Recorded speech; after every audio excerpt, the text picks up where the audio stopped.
37th parallel on America's haunted highway, it's Pixelated Paranormal, your guide to the unusual and the strange.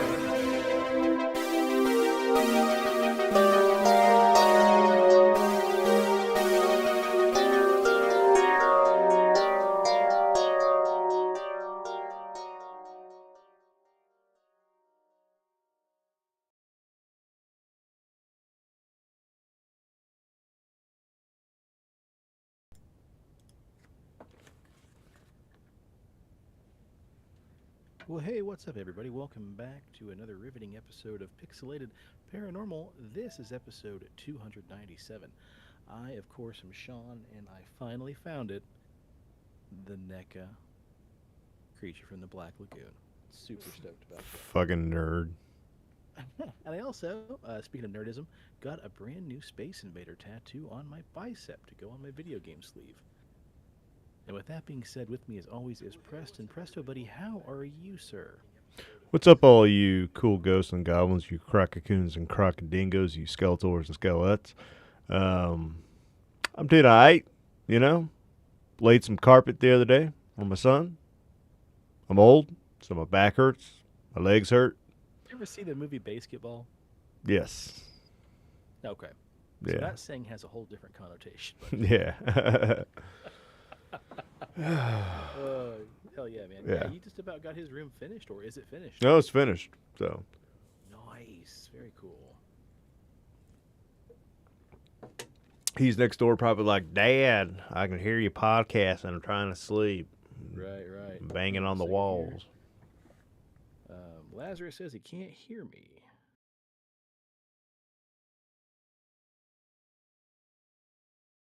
Can you?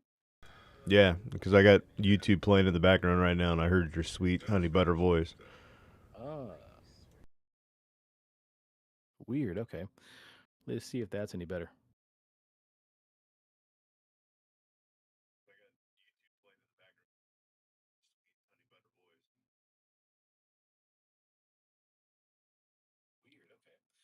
He just says I'll you get a little sound. closer to the He mic. just says you sound softer than drugstore cotton. Okay.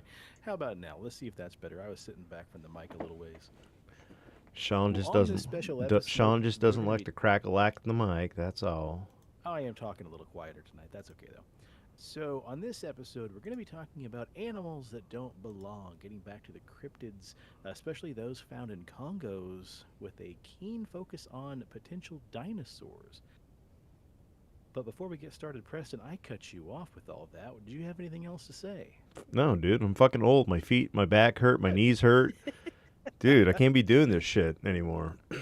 Fucking Very arthritis, nice. You can't man. be doing what? Laying carpet or podcasting? Probably both, dude.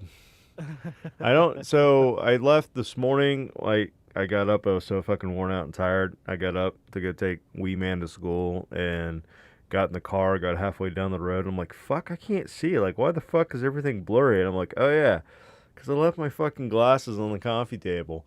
But at work in my drawer, I left some contacts. So then I put my contacts in, and I haven't taken them out. But my computer screen is just at the right distance that I need those fucking bifocals that I have in my glasses. So, like, I had to enlarge the text on the dock just to be able to read. I'm like, fuck you, Sean. Why'd you make my text so small? And I'm just like, oh, it's because I don't have my bifocals on. Wow. Yeah. Impressive, man. Yeah. Impressive. That's all right, dude. I caught myself reading under my glasses the other day, so that just means I'm right behind you, and I'll be having old man glasses myself. Well, before we get any farther, guys, how's it sound? Any better yet? Can you hear me now? Oh wait, hold on one second. I might have Don't figured. tell me. I might have figured this Don't out. tell me this is a Preston problem. It might be a Preston problem. I'm okay with that. I'd rather, figure out the problem than not know what the problem is.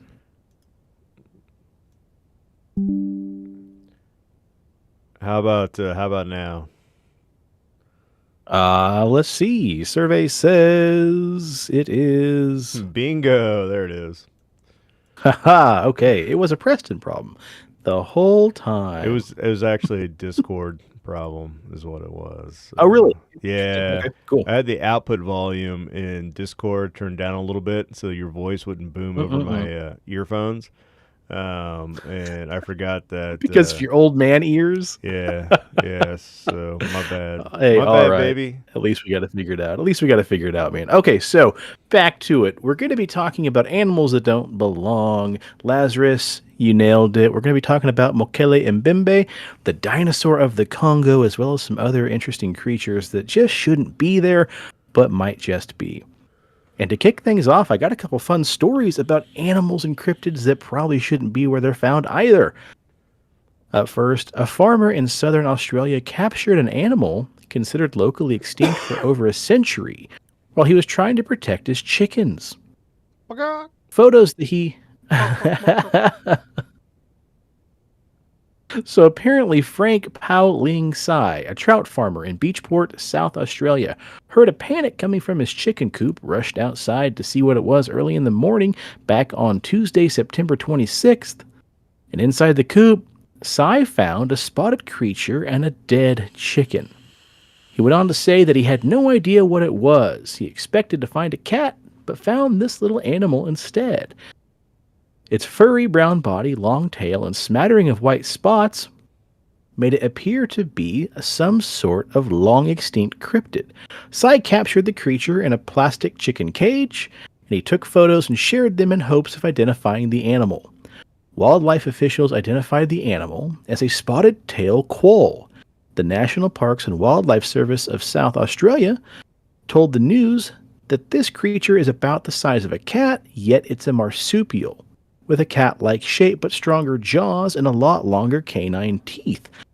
Teeth, kind of like that Tasmanian tiger you were talking about a while back. The spotted-tail quoll, also known as the tiger quoll, is an endangered quoll species of the largest native carnivore left in Australia's mainland, according to the Australian Conservation Foundation.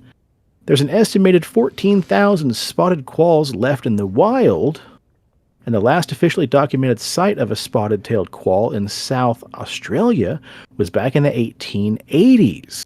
So this thing's been thought to have been extinct in the area for 130 years. Dude, It's a Australia. once-in-a-lifetime event. Australia can go get fucked. So I was, I was up late the other night, and I was on TikTok watching videos, trying to fall asleep. There's this guy on there. I don't remember his name. But he does dumb shit like he'll go get a black widow spider and put it on his arm and force it to bite him, and so he can react to like the venom and shit. And then like he did where he shoved his hand in a container full of like 10 wasp and was just like, oh my god, this is the worst fucking pain I've ever been in my whole entire life. And then he's done everything, scorpions. I mean any insect known to man that can physically sting you and bite you that's poisonous. This guy lets it Yeah, I love that show. bite him. He's like, ah, God, it hurts. So he's like, all right, gang, I'm over in the Australian outback, and here's this plant, the bim bomb, and it's just the world's most deadliest plant. I'm going to go ahead and rub it up against my arm, and it's got these little tendrils that basically latch onto your skin and injects venom, and it's supposed to be the worst pain in the whole entire world. So he takes this giant fucking leaf that's like this, and he's just sitting there like, just rubbing up against his arm. And next thing you know, it looks like somebody set his arm on fire. Like it's like blistering up, but he's like, Jesus, cut it off, cut it off. So he's giving you history of this plant.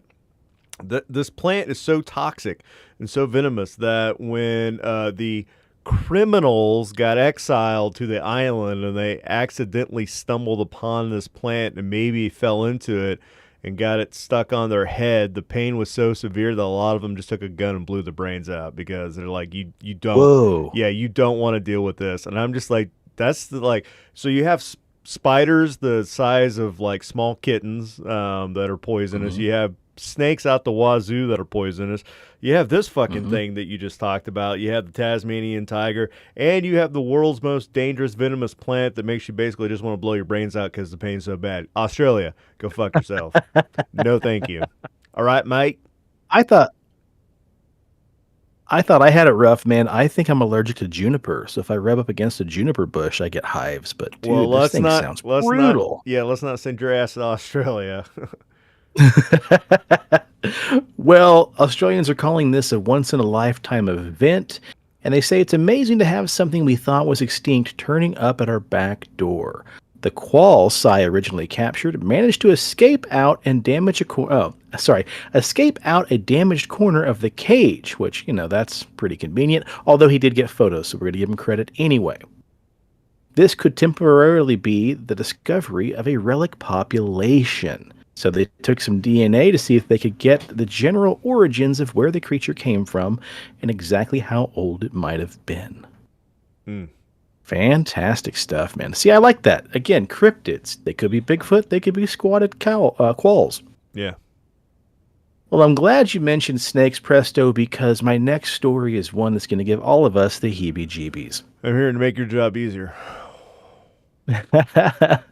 An expert was recently hired to get rid of a snake that was slithering around a South Oklahoma City mobile home park where they've discovered a 13-foot python that's a tough one, slithering through the neighborhood for about 5 months. Trevor Bounds of Red Beard Wildlife Control said, "We're talking this thing has been eating possums, foot-long rats, and cats. The mouth on this thing is the size of your foot, and when it opens up its mouth, it's going to be able to fit something pretty large in there." The staff at the mobile home park had previously told residents to be on the lookout throughout that week, and they'd be, quote, taking care of the problem soon.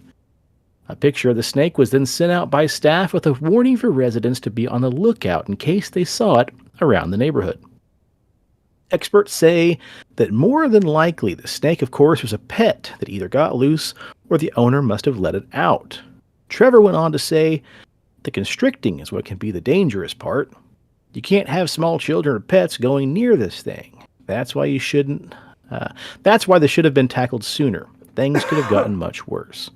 Now, the Red Beard Wildlife Control was hired and started a check out for the snake last week, which apparently had been seen slinking around the area since fucking June and been surviving healthily since then. Now, initially, they realized they had a problem when people started noticing that their cats in the neighborhood had started disappearing. They finally found it by using thermal cameras because this, of course, is a cold-blooded creature, and so they just had to turn on the camera and look for the outline. Trevor went on to say the snake is an albino reticulated python, which is one of the world's most largest species of snakes, and apparently it had crawled and survived underneath one particular home. Trevor said, "When we looked underneath the floor at the home it created, that's when we started seeing a bunch of carcasses of larger animals. I can imagine that each one of those cats put up a nasty fight. So, when it's been attacked that many times, for that extent, the nice, non-aggressive pet snake we once knew is no longer. Now this thing is dangerous, and I'd like to say it's probably fucking pissed off." Dude, this thing's here Now, to to add- fucking fuck things up. It's here to fight. It's Buck, and it came here to fuck. Yeah, shit. It's life or death. Now, to man. add insult to injury, Bryant Elementary School is right next to the mobile home, with a large portion of the land of the school not being protected by gates or fences. So, I mean, again, giant python on the playground during recess. Oh boy. Hmm. Trevor goes on to say that he created a trap around the home and has a 24-hour live feed watching it at all times. So as soon as the thing makes a move, the camera should alert his phone, and then he'll be able to get out there and take care of it. The park staff told me to do whatever I can to take care of the problem, and they were very adamant about getting the python out of the neighborhood. So in Florida right now, the Burmese reticulated python is a very invasive species, and like in the Florida Everglades, they're all over the place. Was last year before last, they caught and killed a 225-pound female that was on a clutch of eggs, and it was one of the. Jesus. They didn't think like because of like their native jungle where they're at, it's very hard to find the females, and so they didn't realize how big they could get. But it's kind of like the hippo story from Colombia.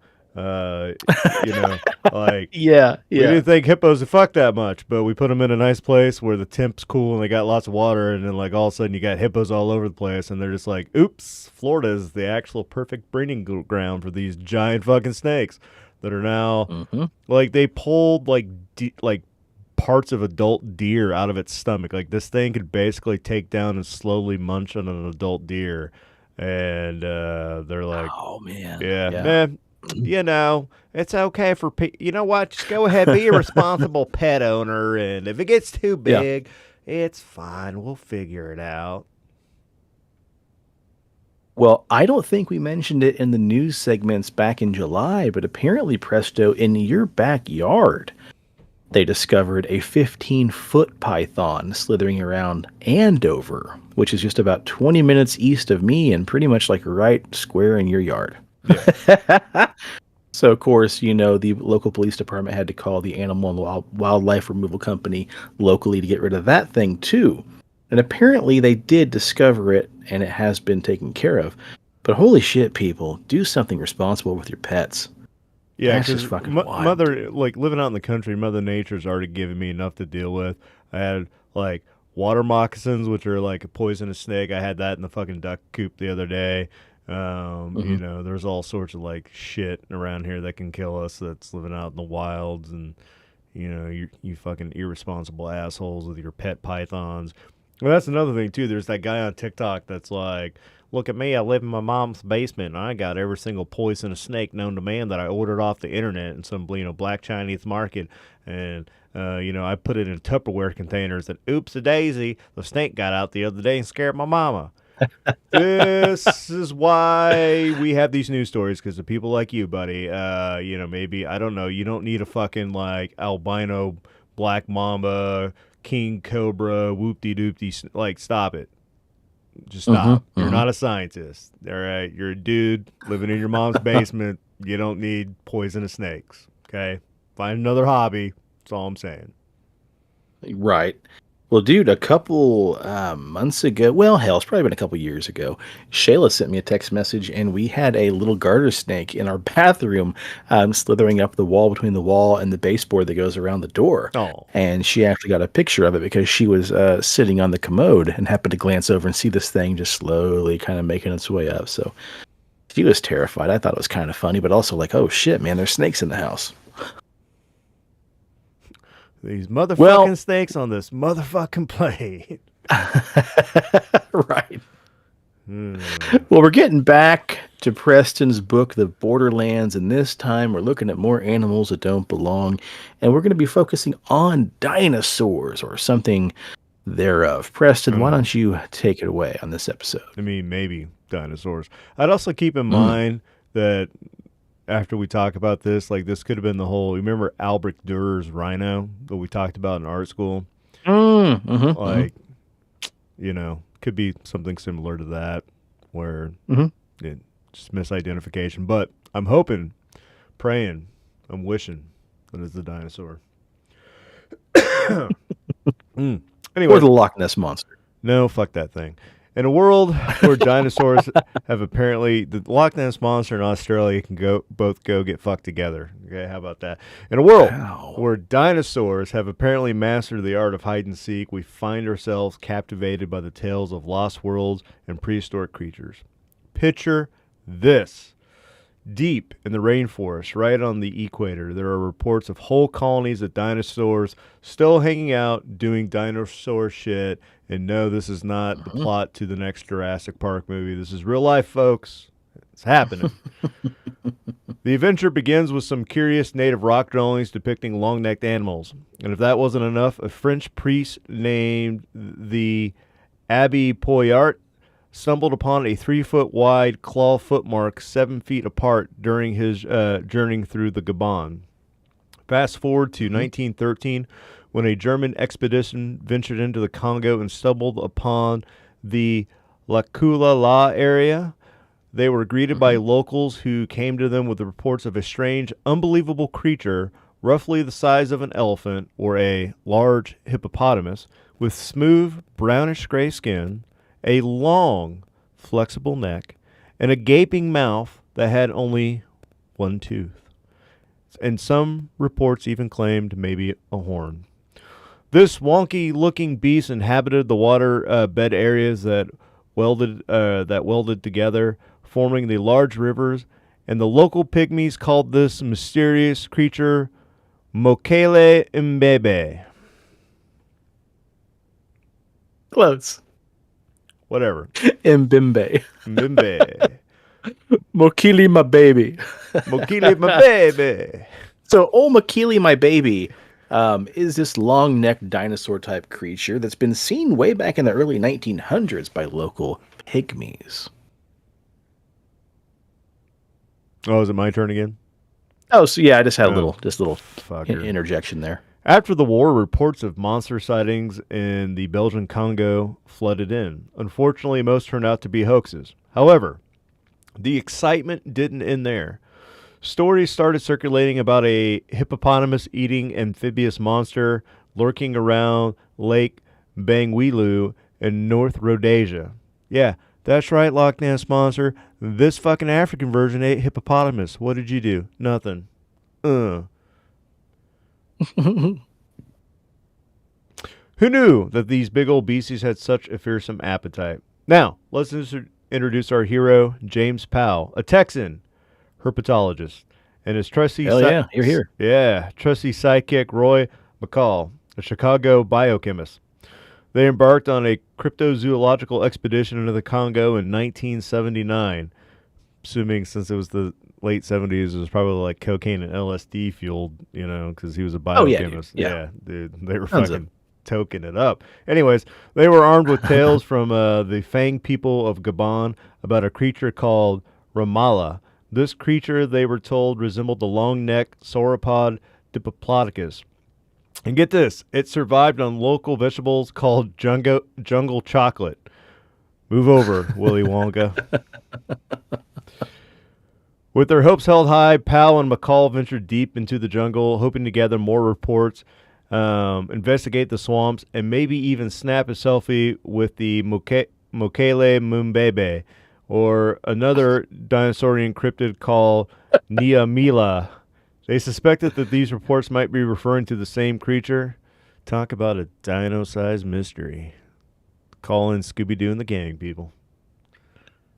I think the mystery is why I love how you call it my baby so much. My baby. Also, the Niamala is an animal with a long neck and a long tail, also being identified as another sauropod or plesiosaurus. It's about 10 meters long from the tip of the snout to the tip of the tail, and it weighs as much as an elephant. It's reputed to be as long as a caterpillar tractor, and it's also reputed to have fillets, thread-like filaments on the back of its neck and the back of its head, in which a pair of pouches are kind of like, inserted in its neck, where it's said to be able to hold on to nuts and fruits and stuff like that. So imagine like a brontosaurus that has like a built-in, sack around its neck, and it can kind of just reach back there and just eat whatever it wants, a handful of gummy bears or some blueberries or whatever. And this bad boy is said to have footprints as big as frying pans. Frying pans, fillets. I think somebody had cooking in mind when they wrote this up. Eat it. Someone's writing this story while they're camping, cooking fish. Yeah. But also, can you imagine the patience you have back then? Not to mention the bottomless pocketbook, just to wake up one day, say, Preston, hey, you want to take a break from being a biochemist and come with me? And we're just going to go out and hunt dinosaurs for like the next fucking 3 months because, it's just fun to go monster hunting. Fuck yeah, man. Well, here's the catch. Finding these elusive creatures was like finding a needle in a haystack. With thousands of miles of steaming jungle to explore, Macau and Powell had to play detective. They hypothesized that these dinosaurs were either on the brink of extinction or had become masters of hide-and-seek, avoiding pesky humans like a pro. Maybe they got tips from Bigfoot. I don't know. Their search led them to Lacula Ox Herbis River, Lake Tile, the Umbenge River, and Lake Tabike. These places became their dino hotspots, their Jurassic Park, if you will. They had also managed to gather a bunch of new eyewitness accounts of monsters or dinosaur sightings. One of the most epic tales come from a colonialist hunter named Nicholas Mondongo, who was just a teenager when he had his unforgettable encounter on the banks of the Lacula Ox Herbis, bright and early in the 1960s. So, getting your Wayback Machine, fine tune, picture this on the screen. He was out hunting for monkeys when out of nowhere, a massive creature emerged from the river, only 13 yards away from him. The river waters were cascading down its shoulders as it rose, making it quite the spectacle. Now, here's the kicker. The river was only 3 feet deep at that spot, so Mondongo got a ridiculously good look at this monster. It had a head and a neck that were 6 feet long and as thick as a man's thigh, and topped with a frill like that of a rooster. It had 4 sturdy legs and a long tail, and a tail longer than its neck. According to the hunter's estimation, this beast was about 30 feet long. He watched it in awe for about 3 minutes before it vanished back into the river. Another mind-blowing story shared by Pascal Motika, a native of one of the river villages near Lake Tile. Motika revealed that the people once tried to stop a group of Mokele-mbembe from entering the lake and disrupting their fishing by building a barrier of stakes across one of the 7 streams that connected Tile to the local river systems. When one of the creatures tried to break through the barrier, the pygmies managed to spear it to death. Fuck yeah! That's what I like. Unfortunately, instead of preserving the giant corpse for scientific study, fuck yeah, they decided to have a feast and devour the creature because, why not? Which is risky because, the people in Colombia, when they fried up the hippos, the hippo meat has meningitis or something. So when they were eating the hippo burgers, yeah, they all died. That might have been a bad gamble right there. You guys could have brought on the new plague or something right there from eating this fucking dinosaur. Anyways, as luck would have it, everyone who ate I should have read a little bit further on. I forgot my own notes because it's been a while since I wrote it. Yeah, fuck them. They shouldn't have ate it because they met their demise. Talking about a deadly meal. Yep, they brought the plague on themselves. If there's anything we have learned about this show, people, it's when you have a creature not native to your area or it's something out of the ordinary, like hippos in Colombia, do not fucking eat it. Don't touch it. It's not chicken. It's not healthy for you. You die. Yep. Yeah, I think this goes to say that, don't put your wiener in it and don't put it in your mouth. 2 really strong rules to live by. Yeah, or don't put its wiener in your mouth. Yeah, because it'll try to eat you. See, it's kind of like the circle of life here in a weird zigzag kind of pattern. And to your credit, Preston, you did write this 5 weeks ago. Yeah. It's been a hot minute. So because we were like, we're going to do the show? No, I'm sick. You going to do the show? No, I'm tired. You going to do the show? Fuck it. Let's do news. And we're going to do the show tonight? I ain't got nothing else. So, all right. I had my notes. I haven't read it in 5 weeks. So, I don't know. Yeah, blow the dust off of it. Yeah. Shit. Well, putting together all these accounts, it turns out that the local Congolese folks are pretty convinced that the Mokele-mbembe is a real and ginormous creature, although sightings are sometimes as rare as a unicorn. They describe the creature, in total, as being a reddish-brown in color, with a long neck, topped by a small reptilian head, a thick body, and a long whip-like tail. According to them, this mysterious creature hangs out in deep pools along riverbanks and usually makes its appearance in the early morning or late afternoon, especially during the dry seasons. And when it does eventually venture onto land, it leaves behind some massive clawed footprints. Oh, and also another fun fact, the creature is as silent as a ninja. But if you dare provoke it, it can unleash its fury by flipping your canoe, dunking you into the water, and then smacking you with the powerful tail. Whack. Bam. Now, let's talk about the brave explorers who ventured into the Lacula swamps. Not only did they encounter turtles, pythons, and crocodiles, but they also managed to capture sound recordings, plaster cast footprints, and even samples of possible dinosaur droppings. Ew. Dedication, people. Picking up that massive poop. However, one of the explorers, Marcelin Anjanagana, I don't know, whatever. Nailed it. Mokele-mbembe, whatever. Had a particularly exciting sighting on Lake Tile. He described seeing a creature with a long black hump behind its neck. Definitely a reptile, but not your typical crocodile, python, or freshwater turtle. Unfortunately, his camera decided to go on strike at that exact moment, so no photographic evidence was obtained. Bummer. Damn. It's like Bigfoot, man. Can never get a photo. Despite numerous expeditions and treks through the swamps in search of the living dinosaur, little additional evidence emerged. Some skeptics have argued that the sightings could be misidentification of forest elephants crossing lakes and rivers with their trunks raised. I think that's probably akin to the really lame excuse when somebody was trying to debunk the Loch Ness monster. They're like, there's a special turtle that lives in the nest that, when it puts its head out of its shell, its head's about 10 feet long, and that is what people got confused. And then there's also this whale that likes to sleep upside down, and he basically gets, a night erection, and what you're really seeing, folks, is a giant erect whale penis in the nest. Mm-hmm. Get the fuck out of here with that. All right. You're just seeing a whale's morning wood poking up out of the water. Okay, now I could believe that if this came from like the only reports ever of this creature were when a bunch of non-native people went to that area who are not used to the wildlife in the surrounding area. And they're just like, oh, my God, what's that? I've never seen anything like that. I've never even been in a jungle before, and I'm so scared. Look at that. It's like a goddamn dinosaur. And that was the only report. I get it.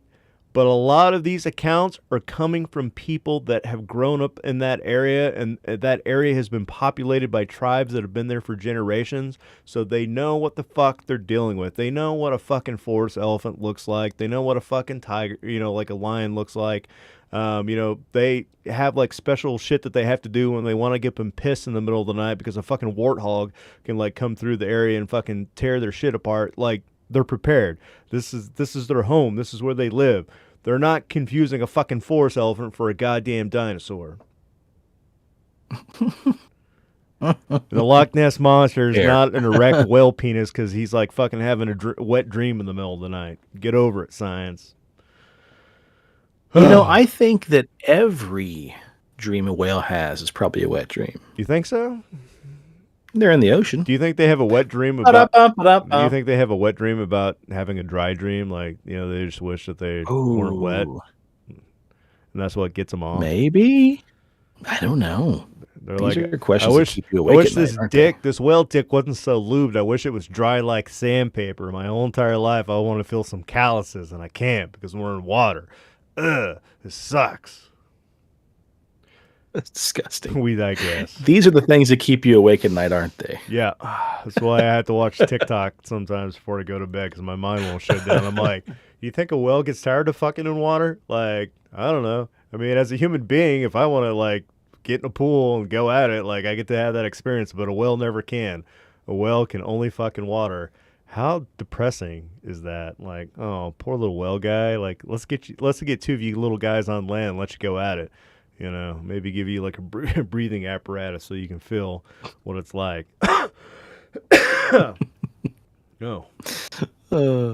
Anyways, others propose that the mind-boggling theory that these creatures are actual dinosaur survivors, which would require the climate in the Congo region to have remained unchanged for millions of years, or I don't know, they possibly just could have fucking adapted, but whatever.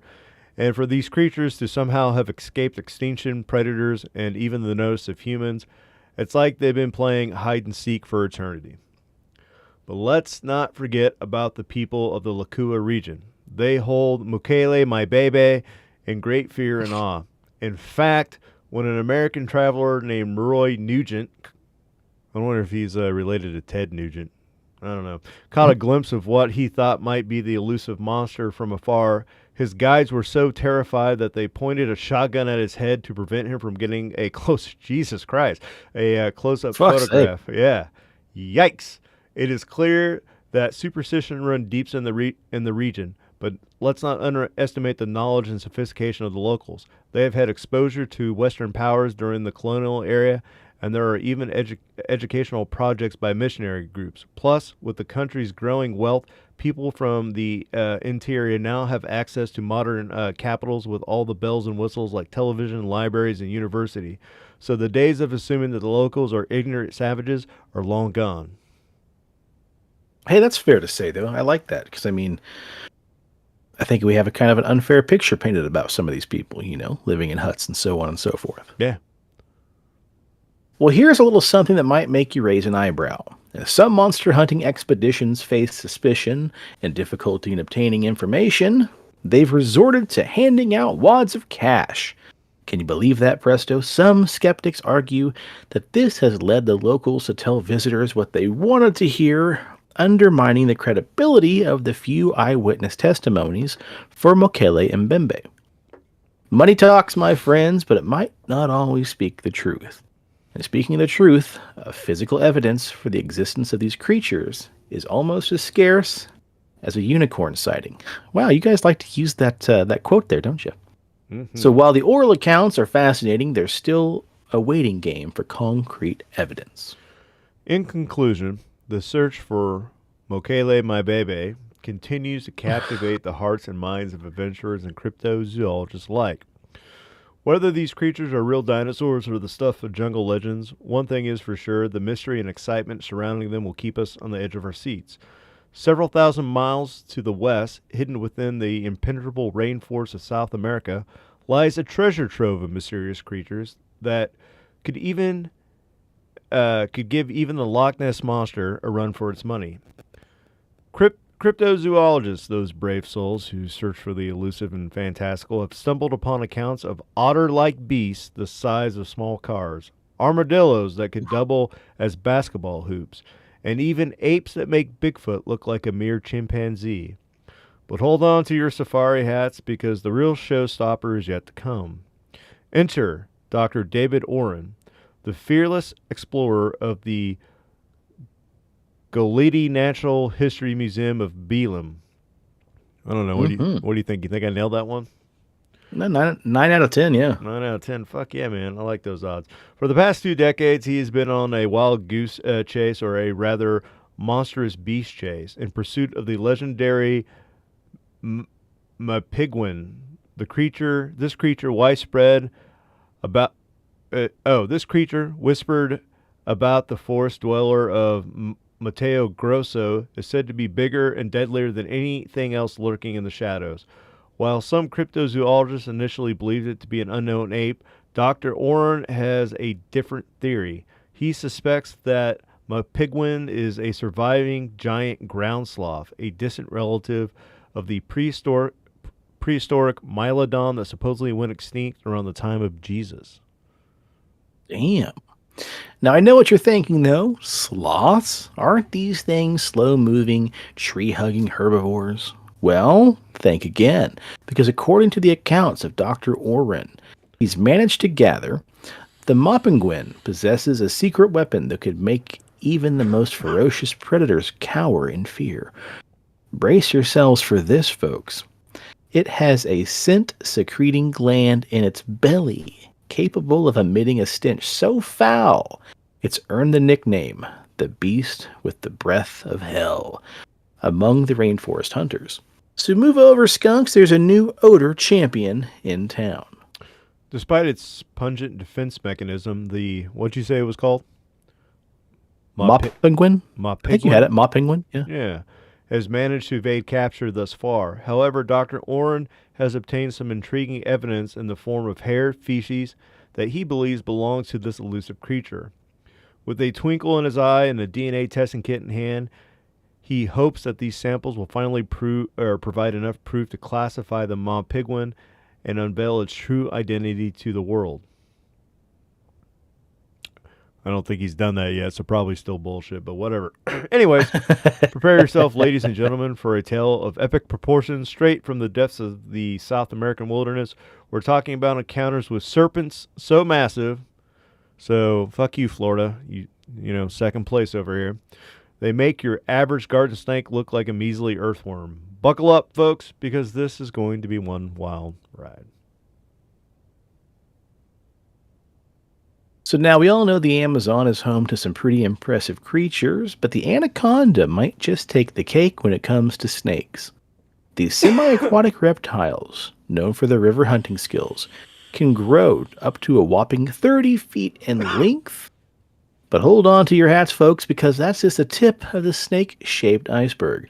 There's rumors, legends even, of an unexplored area in Brazil and sometimes in Venezuela, where these things slither and reach behemoth sizes that would make Godzilla himself tremble with fear.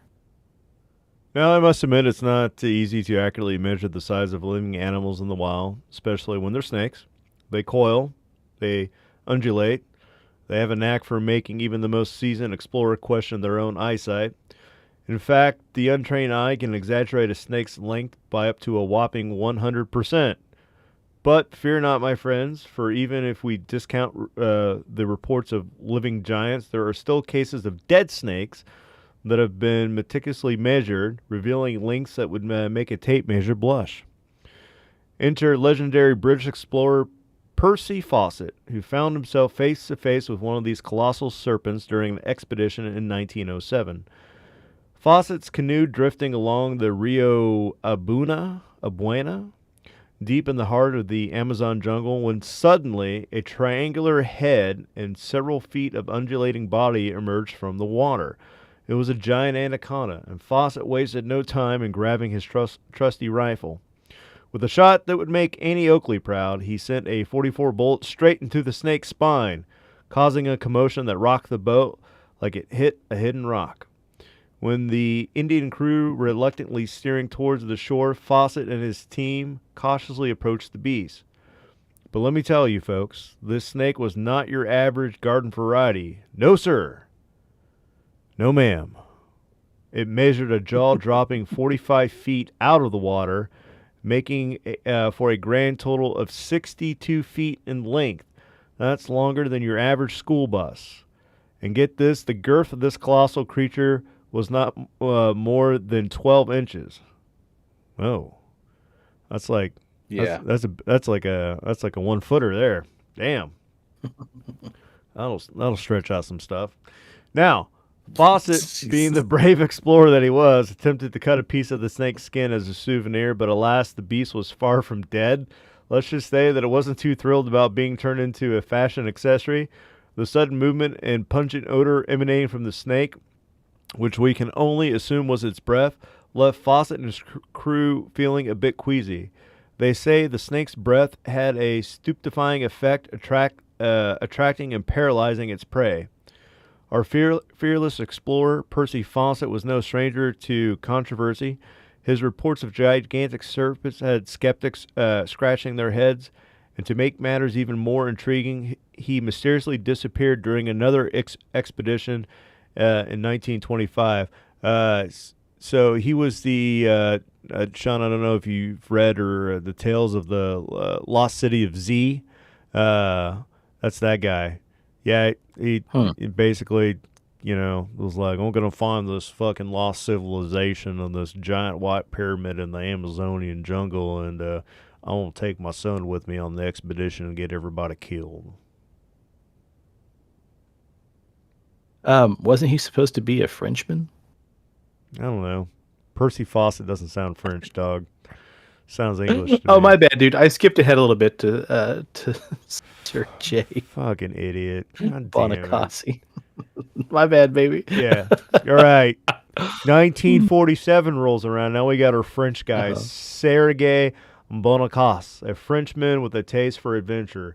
He joined an expedition to explore the middle Arguello River and make friends with the Chavante Indians. Little did he know he was about to encounter a slumbering anaconda that would leave even the bravest souls trembling.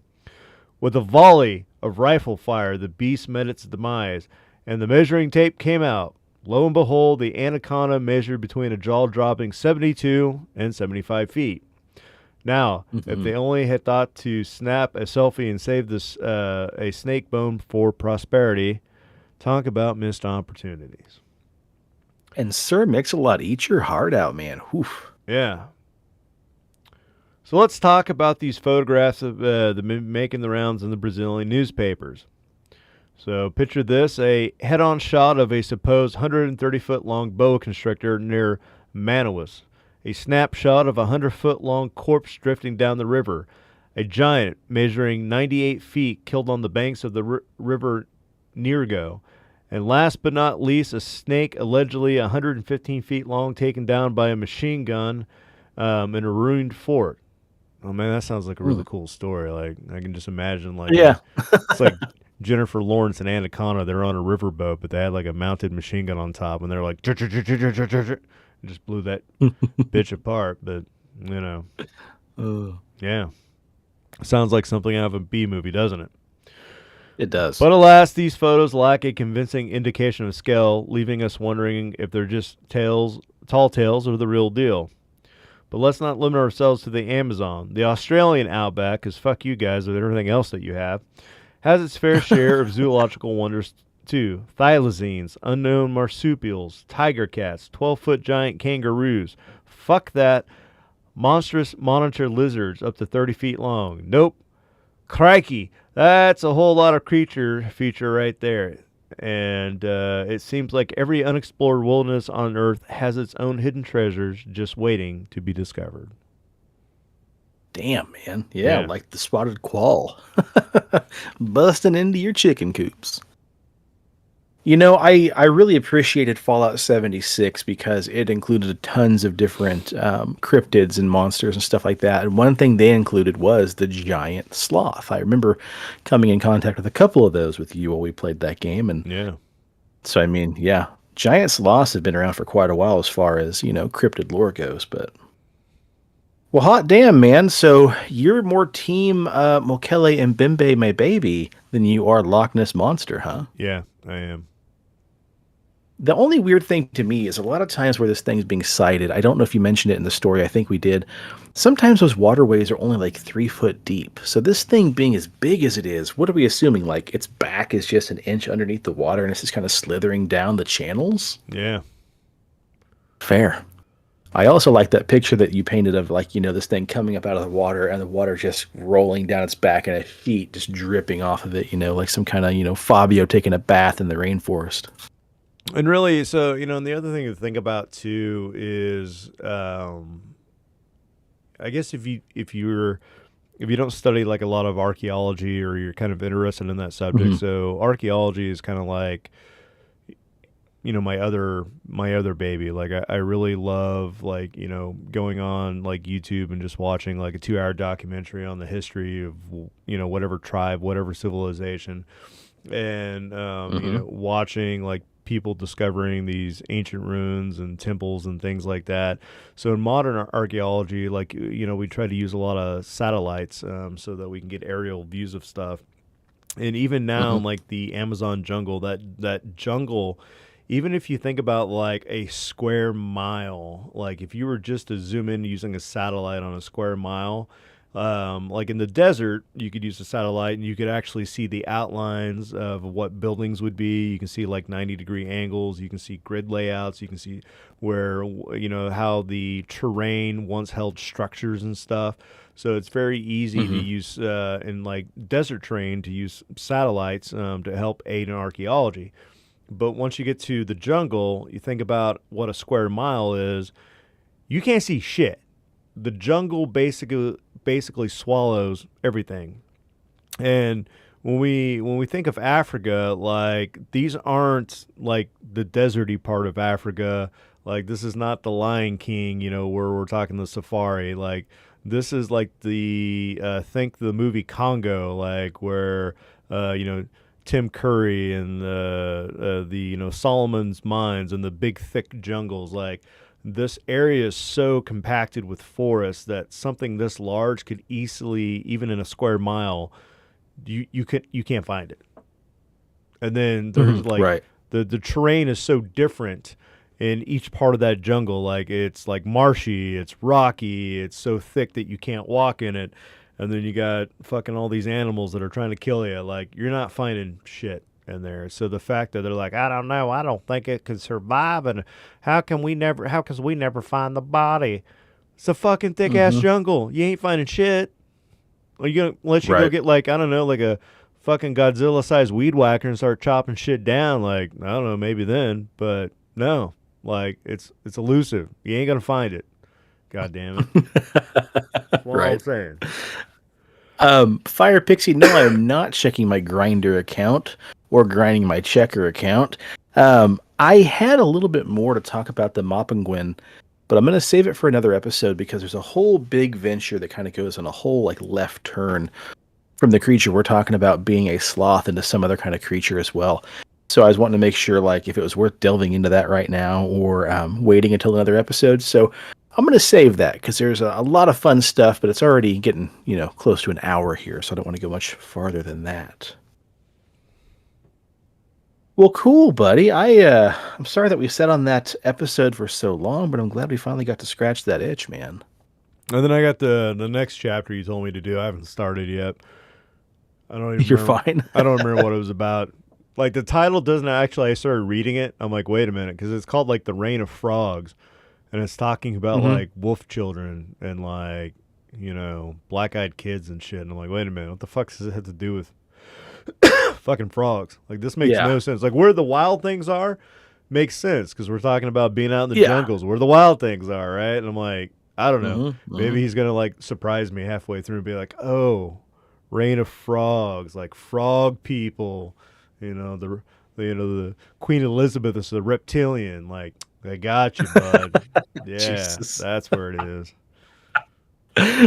Good stuff. Good stuff. Well, it's maybe not Queen October Elizabeth now. anymore. Now it's like King Charles or whoever. Like he's the next reptilian. She's a dead lizard. Ouch. I was going to say, it's October, so it's high time we get back to the spooky shit. Getting ready for, Halloween, the time when that liminal veil is the thinnest, coming up on Christmas and all that. So I'd like to kind of tease some stuff we have in some upcoming episodes. In the pipeline, we of course have more alien abduction stories, more ghost stories. I've been slowly simmering another late night episode. And for those of you who might not know what a late night episode is, it could be a lot of different things. Usually the undertone is things that are overtly sexual that have to do with the paranormal. Sometimes we read Bigfoot smut and gnome smut and Krampus smut. And sometimes we just talk about weird sexual encounters with, celebrities and ghosts. But I've got a Think that scene fun when Dan Aykroyd in Ghostbusters getting an ethereal blowjob. Yeah, stuff like that. Yeah. Exactly. Sometimes this involves Kesha. Who knows? But yeah, I got another late night episode we might get to probably early November. I don't know if we'll have time to get to that this month or not, but we also have our 300th episode dropping, I believe, at the end of the month. So if you got your own spooky story you want to share with us, please send it over to us via email if you'd like. We are pixelatedparanormal@gmail.com. You can also send us a voicemail. We do have a Google Voice number set up to receive calls. That phone number, if you want to leave us a voicemail, 913-662-3144. And you can slide into our DMs and our PMs and everything else. Just let us know, hey, use my first name or leave me completely anonymous. But I got about 5 stories so far. Some real batshit crazy stuff. A few more people have promised to send in some stories as well. So if you guys got some stuff you want to throw in, we really would appreciate it. You got a couple more weeks because we probably won't record that episode till right around Halloween time. So if you got something fun, send it over to us. Also, Lazarus mentioned, I believe his granny told him a story about a flying dinosaur she saw when she was younger. So maybe we ought to hear about that one. Maybe that one should be sent in. That'd be fantastic. And Fire Pixie, I'm picking on you again. I know you got something spooky or something weird that's happened to you, so you got to send that shit in, my friend, please. And I may or may not. I don't want to make any promise. Oh, jeez. Don't die now. I don't want to make any promises or anything. So the wife and I were getting ready to go on our anniversary trip here in like 2 weeks. And her brother was like, it's Halloween time, and y'all want to go do some spooky shit? And we're like, we're going to be in Texas. And he's like, really trying to find like an overnight investigation spot. And so he listed a couple places, and I called him, and they're like, joke's on you. We're booked up. And I'm like, oh, like, that's not going to happen. And then he saved the day. He found this place right outside of Dallas that is like Dallas, that surrounding area's most haunted house. They allow overnight investigations, so you check in at 6 p.m., you check out at 8 a.m., you get to bring your own bedroll to sleep on the floor, and you have the whole house to yourself. It's like one of the eerie old mansions. I don't know. Shit may happen. Shit may not happen. You know how the paranormal is sometimes, Yeah. Sometimes it's just buck wild. Yeah. Alrighty. Well, folks, if you're on the old social media, please give us a follow on Instagram. We are at PXL Paranormal. We are fast encroaching that 1,000 follower mark. I would definitely love to hit that by the end of the month of October for Halloween. So far, we're at 985, so we're slowly catching up. On Facebook, we are the Pixelated Paranormal Podcast. Preston, what do you got for me, pal? 277 on YouTube, so we gained one since last time. Damn. Yeah, Hot damn. 276.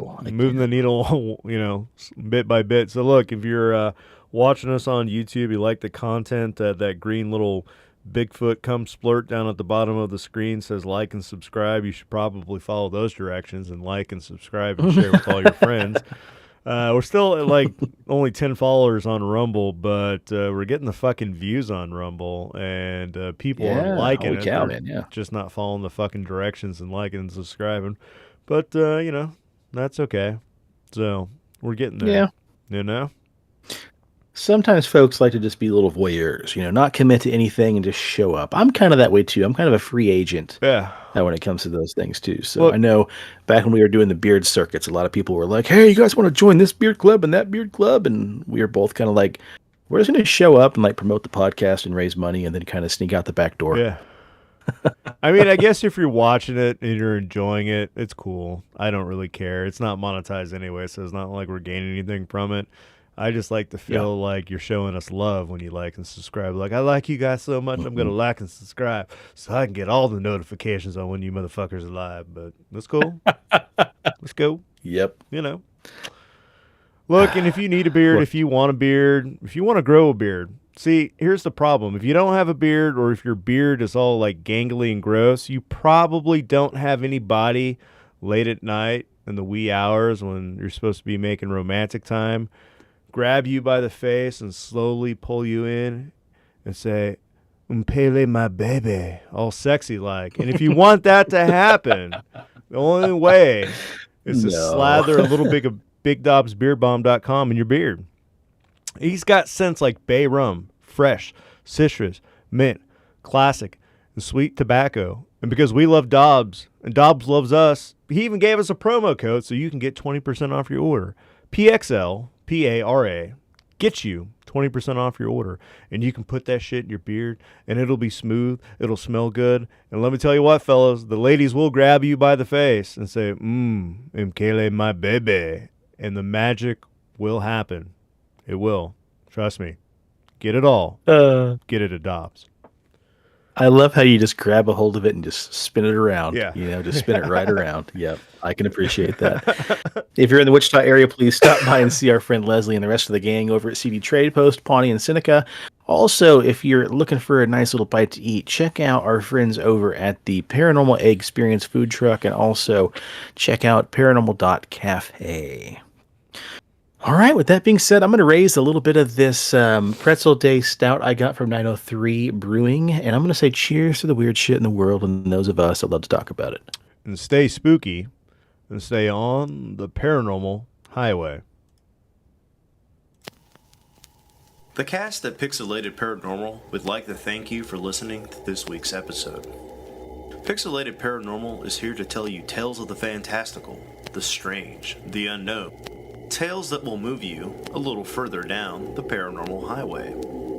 If you'd like to share your own listener story, we would love to hear it. Email us at pixelatedparanormal@gmail.com. Again, that's pixelatedparanormal@gmail.com. We'd really love to hear from you. Again, thanks for listening to this week's episode of Pixelated Paranormal, your guide to the unusual and the strange.